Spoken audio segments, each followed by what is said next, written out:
Hello and welcome to a Beaufort County report. We are here with Colonel Montgomery. We are down here at the Waterfront Park in Beaufort for their Patriot Day event on September 11th.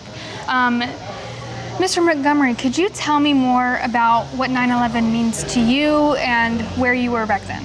Sure. Well, 9/11 means to me what it means to any American who lived through it, and it's the tragedy that we suffered on that day, but how we came together as a country and bonded and formed a bond and overcame that terrible tragedy and united around the common cause of rebuilding and strengthening our country. At the time, I was in the United States Air Force, assigned to the continental U.S. NORAD region at Tyndall Air Force Base in Panama City, Florida. I had just stepped into a new job, sort of a chief of logistics readiness, sort of a infrastructure position, and about 3 days into the job, this happened, and we transitioned from actually a full NORAD exercise into full, almost wartime mode, I would say.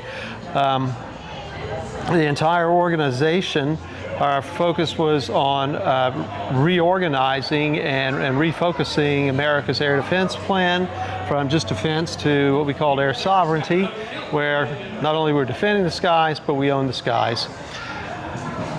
We spent, I spent, it's probably a month traveling the country and a combination of military aircraft and civilian aircraft, going to different military installations and discussing their infrastructure to support alert sites where you have several fighter jets sitting alert and can scramble to intercept threats over our country.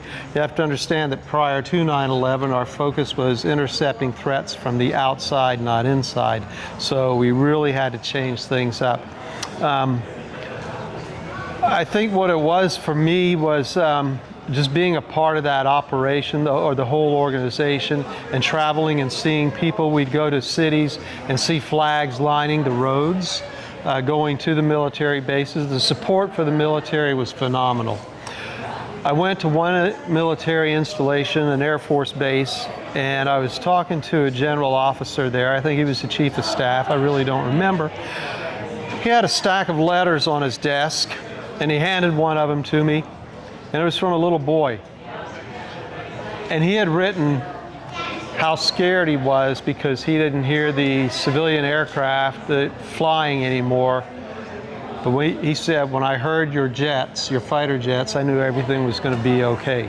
And that really touched me, that people at all ages, put that much faith and trust into us in uniform. Mm-hmm. I know Beaufort is a very military-heavy town, and they put a lot of support into the military. Mm-hmm. What has it been like moving to Beaufort and living here now? Oh, we've loved it in Beaufort. We love the military community. Love having jets fly over my house. As a matter of fact, they put wheels down over my swimming pool, so it's great. And you know, we get to access the bases. We go to Paris Island and use the fitness center and the commissary. We also like to watch the recruits going through their drills over there. So it's wonderful to be in a military community. And what brought you down here to this specific event tonight? And what does this event mean to you? To honor those who lost their lives on 9/11, the firefighters, and others who died in the Twin Towers, the people in the Pentagon, those on United Flight 93 that crashed in Pennsylvania, and also their loved ones, their families, who 24 years later, I'm sure, are still dealing with the loss of their loved ones. And so we want to honor that. Well, we thank you for your service, and we thank you for coming out here tonight. It's an honor to be able to have you in our presence here in Beaufort. So yeah, thank you. Is there anything else that you would like to say? Well, just thanks to Beaufort for your support for the military and for the beautiful city. Alrighty. Love it here. Thanks, well, thank Chloe. you. And thank you for tuning in, and we will catch you on our next Beaufort County Report.